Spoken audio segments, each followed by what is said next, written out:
What did you learn about the sport? The cars have 4 wheels. Oh my God. The cars have 4 wheels. This whole time? Yes. What? Hi, everyone. First thing I want to know, you or Brad, who had the fastest lap time? I don't know. I have no idea. We never ever timed each other, but we were both pretty fast. If you had to size up, though, is it really you? I'm gonna go with Brad. Good job. She's going to check you on the facts. I like that. Okay, so you actually were on F1 tracks. Thousands of people screaming. You've got the helmet on. You've got the car zooming past. How do you act with all of that noise without screaming? It was part of the acting to have to scream, no? Yeah, for your bit. Yeah. Tobias. Yeah. Yeah, it was. But I guess the hardest part would be Damson's and Brad, which is driving a car at that speed and saying the lines. And I heard instead of like 15 takes and be like, oh, I didn't feel that, let's try again. You didn't have that luxury at all. Oh, no. And it's so funny because all you could see when we're in the cars was just our eyes. So naturally, I might just say, yeah, we're going around this turn right here, but nothing's happening. So I'd have to be like, yeah, we're going around this turn. So in the helmet, it was really interesting. Yeah, it's like, I always felt like I was overacting. Like they'll be like, more. I'll be like, really? Yeah. Like I'm giving it everything I got. Yeah, like, come on, yeah. So true. Blinking though. was a really good one. Oh my gosh, yeah, you blink, whoo, steam stealer. Yeah. I also noticed that there was a different frame for you and Brad, and I was like, how do you know if you look good in the helmet? You have to do this. Oh, I know. And that's how Yeah, you there's know so or many not? times I'd be like yanking it down so those cheeks. Or when you take it off, too. The two of you wrap your hair on. Oh my gosh, yeah. That's why I'm just addicted to doing this now. I'm always just Yeah, I fiddling. remember that.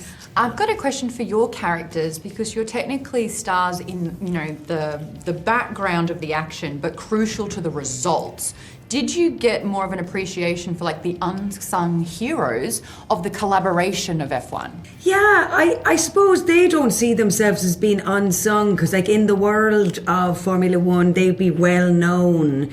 And to get to that level, it takes a lot to get to that level. That it was portrayed in the movie as more of a team sport, which it is, yes. I really was glad that that's what it was about because also it became more of a movie that isn't just about Formula One. If you don't really know about Formula One, that it's more of about an underdog, a bunch of like misfits who are like not doing good, and everyone can kind of relate to that sort of a story. Yeah, for me it was more about the emotional stake that these people have on. They bet a lot of money, they bet a lot of time, a lot of effort, and everything takes a second to make it lose it or win it, and that adrenaline has to be there in the character. At the same time, playing cool because he has to portray coolness to the rest of the team. No? Were you into F1 before all of this? What did you learn about the sport? The cars have 4 wheels. Oh my God. The cars have 4 wheels. This whole time? Yes. What? That's so funny. I didn't know a lot about it. I played the game, I went to a couple races, but after learning everything about the sport, the team effort is probably the biggest thing. I always just thought, it's Lewis Hamilton and he's running Mercedes and he makes the car too. But now it's like there's so many. In his spare time. Yeah. He's the one that's really, that would be impressive. I want to talk about your training. At what part did it go from, this is so cool, to I'm actually terrified? It's actually the other way around. Yeah, I was going to say. Yeah. When I first showed up and got in the car, it's almost like you're lying down almost. Yeah. So already you feel like you're not in control, really. And you could only turn your head slightly. People will be talking to you like, what? Like, it's really interesting. And then we drove up to around 180 miles per hour sometimes. And regardless of the 4 months training, each time we had to be so focused. And we really had to listen and show a sense of maturity, especially on my end, being a young guy coming into this sport and not knowing anything of it. I love fast cars, and I'm like, I could do this, but no. Sit down, listen, be a sponge, and that's definitely what I did throughout the process of learning how to drive in this. Mm-hmm. The pitch for this movie, was it Top Gun meets Top Gear? No. It's about the story, always about the story involved in this world. You don't have to know anything about F1 to love this movie. It's true. That's what's great about it. And, we did a blind preview where we invite an audience, they don't know what the movie is, and And we do a focus group afterwards, and we had 20 people in the focus group. And one woman raised her hand, and she said, look, when I heard the name of the movie, I wanted to leave. I don't know anything about F1. I don't care anything about racing. I love this movie. I want to tell my friends to go see it. It would have been such a mistake if I had walked out. It's so good. Again, we take you inside a world that chances are you'll never be a part of. First of all, F1 has 10 teams, 2 drivers to each team. It's the only sport in the world where your teammate is your competitor because everybody wants to be the number 1 driver. But this world is so exciting. These 20 drivers are the most gifted athletes in the world. To get in these cars, go 220 miles an hour, breaking down to 50 in the corners, taking 5 Gs. They do it sometimes in 100-degree heat. They wear ice packs. They're totally exhausted when they get out, physically exhausted and emotionally exhausted. And our actors did the same thing. They trained for 3 months before we put them in these cars. And they had to drive in front of 100 million people on television, 140 million people live. So just the fact, the pressure that we're on Damson and Brad getting in these cars on these tracks. We traveled to 9 different tracks around the world. We were immersed in their world. We were the 11th team. We had our garage. We built our own garage. We built 6 cars. We traveled them around the world. And it was a phenomenal world to be a part of. But again, it's about the characters and the ride we take you on. It's got a phenomenal soundtrack with some of the greatest artists today. Hans Zimmer is one of the greatest composers in the world. He did the music. I was going to say, how important is it to really ramp up the music in the third act? Yeah. You're feeling it. Yeah. You're in that car as well. And I just feel like that motivational Yeah. music just takes it to the nth degree there, which is so much fun. Did you get in a car? Did you try a lap in an F1? That's so interesting because you're not the first person to ask me this. Everybody asks me this. These cars, first of all, you can't get in these cars. They mold the seat for you. Oh my goodness. They mold it. An F2 driver, in order to get in an F1 car, it takes them a week. The steering wheel's all different. The car is a rocket. You're getting in a rocket. It's going 220 miles an hour. They're so difficult to drive. You can take a road car, which I had a hot lap in a road car around the track, which just tweaks your neck. Yeah. And then we're only going 140, 150 miles an hour, and Brad was going 180 and breaking down to 50. It's so hard to drive these cars. That's why they trained for so long. They couldn't get in one of these cars.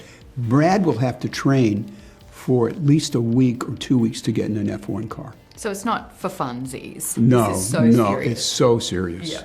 I love this emotional impact that you're talking about. Yeah. I feel like you have absolutely nailed stakes and Yeah. speed. But let's talk about that emotional journey that it goes on. I know that previously when we look at F1 movies, it's about the teams against each other. It's about Yeah. rivalry. Yeah. That's not the case in this movie at all. No, it's about the rivalry between our 2 drivers and the fact that you have Brad, who plays a character that had a chance when he was very young and was in the F1 world, made a mistake, and he was never asked back, had a terrible accident. But his love of racing took him all around the world to race in various tracks around the world, different types of racing, from NASCAR to road racing and finally, because of a driver he used to drive with, who owns a team, is brought back in to make his team better.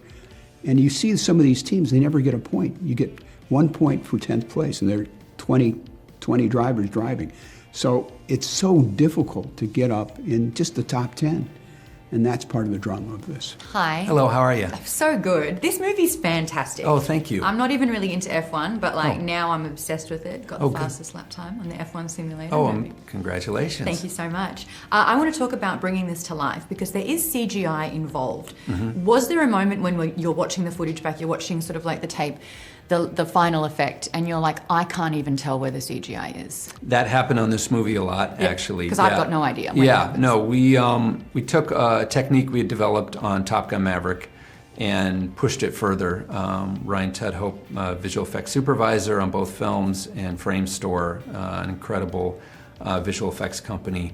We did a lot of testing early on to figure out how we were going to do this. Yeah, the level of detail we went to, the access we had to each Formula One car that the teams gave us so that we were able to scan them and get, every detail exactly right. It got to the point in visual effects reviews where I would forget which car was real and which wasn't. Yeah. Did you have to create and design new cameras as well for this? Yes. Okay. Yes, yeah. The camera systems that even the ones we had developed for Top Gun Maverick, were just too big and heavy for this film. So we worked closely with Sony to develop a new prototype that was much smaller, much lighter, but still had the quality of image that we needed to play in IMAX. And they built 25 prototypes for us, and we used every one on this movie, and destroyed a couple along the way. But we're able to get, footage that makes you feel like you're in the car, which was the challenge that, Lewis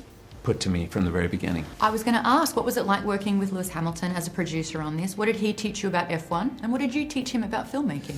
Boy, he taught me so much. I mean, he took me to my first F1 race, let me stand in the garage and watch them build the car first, and then he climbed in and drove it out, which was kind of the moment that I knew I wanted to do this film. I think he taught me there's so much going on behind the scenes of these teams. It's not just about the driver. There's 1,000 people, as you see in the film, people building the car, technicians, engineers, mechanics, team principals, that are all working together to make this car and make this team successful. This is his first film that he's produced, so you'd have to ask him, but I think he was impressed. I think he was actually amazed at how many similarities there are between F1 and filmmaking, because it's the same thing with a film. It can't be made by one person. In the case of a big movie like this, there are, you'll see thousands of names in the credits at the end, all have to pull together to pull something like this off. Also, you're in an arena where every millisecond counts as Yes. well. So what was that like, Yeah. mapping out the races? Yes. Usually we can set our own schedule on films. In this case, because we're working with F1 and shooting at real races, we had to work around their schedule. So rather than having all day to shoot a scene, you might get 3 minutes. So, for the actors, it meant, rather than 15 takes to get it right, you might get 2. But it upped everyone's game. We would do a lot of planning, a lot of rehearsals, weeks of, going through with a stopwatch, our timing to get to all the places we needed to.